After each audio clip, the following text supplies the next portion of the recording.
এই মুভিতে ডিসুম ডিসুম নেই। আজ একটা বিরাট ফাটাফাটি হইব। এই মুভিতে বাংলা নোরা ফাতেহির কোনো আইটেম সং নেই। ইয়ে ভগবান ক্যা জুলুম হ্যায়। এই মুভিতে বাবার কবরের মাটি হাতে নিয়ে প্রতিশোধ নেওয়ার কোনো ডায়লগ নেই। এক এক কো চুন চুন কে মারুঙ্গা। এই মুভিতে বস্তির ছেলে নায়ক নায়িকার বড়লোক প্রবাল প্রাসাদে ঢুকে চৌধুরী সাহেব বলে চিৎকার দিয়ে কোনো ডায়লগ নেই। इस स्टोरी में इमोशन है, ड्रामा है, ट्रेजेडी है। মুভির প্রশংসা সবাই করেছে এতদিনে, আর নতুন করে তেল মারা কিছু নেই। क्या बात कर रहे हैं? প্রধান চরিত্রে কে কে আছেন এটা বলেও লম্বা করবো কোনো ভিডিও, ইতিমধ্যে আপনারা জানেন। যারা যারা অভিনয় করেছেন তারা সবাই নিজের বেস্ট অভিনয়টা দিয়েছেন। मजा आया। মুভির লোকেশন নিয়ে বলার কিছু নেই, এটা বিগ বাজেটে কোনো কমার্শিয়াল মুভি না। মুভি অনুযায়ী লোকেশন ঠিকঠাক আছে। মূল বিষয় হচ্ছে মুভির ডিরেকশন এবং গল্প। এই মুভির পরিচালনা করেছে তানিম নূর। এই মুভির গল্পটি একটি বিখ্যাত উপন্যাস থেকে নেওয়া হয়েছে। উপন্যাসের নাম ক্রিসমাস ক্যারম, আর এই উপন্যাসটি লিখেছেন বিখ্যাত রাইটার চার্লস ডিকেন্স। এই মুভিতে ডিসুম ডিসুম নেই। আজ একটা বিরাট ফাটাফাটি হইব। এই মুভিতে বাংলার নোরা ফাতেহির কোনো আইটেম সং নেই। ইয়ে ভগবান ক্যা জুলুম হ্যায়। এই মুভিতে বাবার কবরের মাটি হাতে নিয়ে প্রতিশোধ নেওয়ার কোনো ডায়লগ নেই। कसम खाकर कहता हूँ, एक एक को चुन चुन के मारूंगा। এই মুভিতে বস্তির ছেলে নায়ক নায়িকার বড়লোক প্রবাল প্রাসাদে ঢুকে চৌধুরী সাহেব বলে চিৎকার দিয়ে কোনো ডায়লগ নেই। মুখোমুখি হওয়ার কি যোগ্যতা আছে তোমার? আপনার মেয়েকে বিয়ে করার সব রকম যোগ্যতাই আমার আছে। তবুও 2 কোটি টাকা বাজেটের এই মুভিটি 11 কোটি টাকা ইনকাম করেছে। বর্তমান সময়ে অতিরঞ্জিত মারামারি দেখাতে গিয়ে নায়ককে নিকৃষ্ট একটা ক্যারেক্টার হিসেবে উপস্থাপন করা মনে হয় একটা অভ্যাসে পরিণত হয়ে গেছে। এই যেমন ধরেন কবির সিং, এরপর এনিমেল, আমাদের বরবাদ। এই ধরনের মুভির মাঝে একটা আলাদা মুভি নিয়ে আসা সত্যি একটা সাহসী পদক্ষেপ। মুভির গল্প ছোট্ট করে বললে জাহিদ হাসান 3টি ভূতের মুখোমুখি হয়, সেই 3টে ভূত জাহিদ হাসানকে নিজেরই মুখোমুখি দাঁড় করা। আইএমডিবিতে মুভির রেটিং 8.6। আমি আরো 0.4 যোগ করব, আমার রেটিং হচ্ছে 9।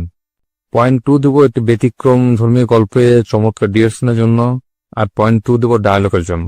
আমার বড় করে একটা আক্ষেপ ছিল বাংলাদেশের সিনেমা নিয়ে, এখানকার মুভির ডায়লগ।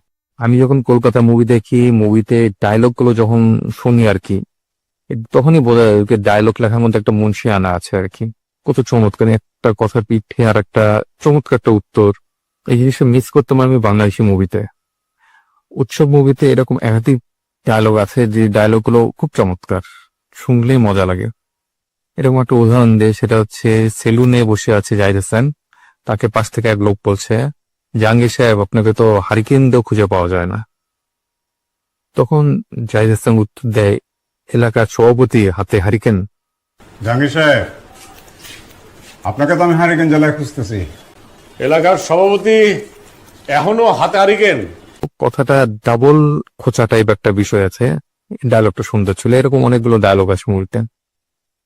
আর একটা দৃশ্যের কথা বলবো, সেটা হচ্ছে বাবা আর মেয়ের প্রথম দেখাবা। ওখানে জাহিদ হাসান যে ডায়লগটা দেয় আর কি, চমৎকার ছিল আর কি, খুব ইমোশনাল।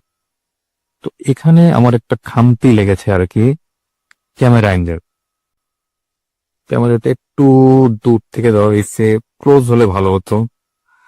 আর মেয়েটাকে দেখানো হয়েছে একাধিকবার।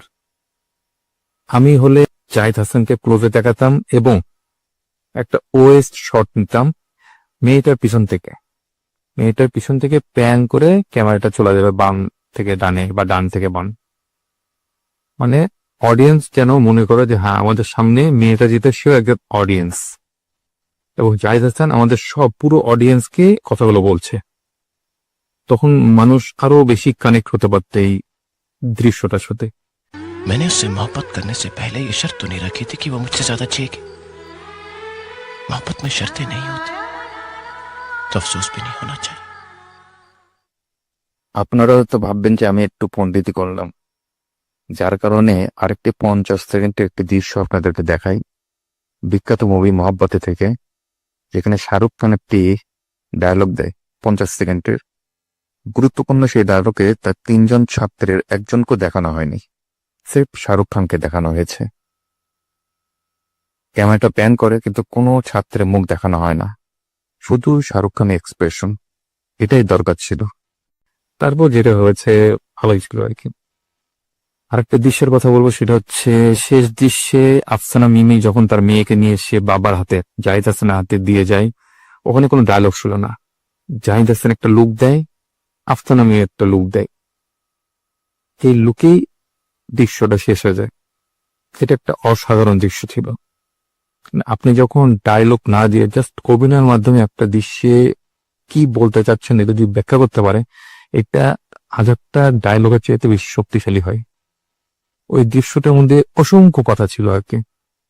পুরো মুভিতে জাহিদ হাসান এবং আফসানা মিমি যে সম্পর্ক, যে বিচ্ছেদের পর আবার তাদের দেখা পাওয়া, ক্ষমা করে দেওয়া, সবকিছুই মনে হচ্ছে যে এক চোখের দেখাতে হয়ে গেল। এরকম একটা দৃশ্য আমি দেখেছিলাম শক্তি মুভিতে, অমিতাভ বচ্চন আর দিলীপ কুমার। অমিতাভ বচ্চনের মা রাখি যখন মারা যায়, তখন অমিতাভ বচ্চন আসছে বাবার সাথে দেখা করতে, সেখানে দিলীপ কুমার বসেছিল, অমিতাভ এসে বসে, দুজন মুখোমুখি, কারো মুখে কোনো ডায়লগ নেই, জাস্ট লুক। তো এই ছিল মুভি নিয়ে কথা বলা। সবাই ভালো থাকবেন।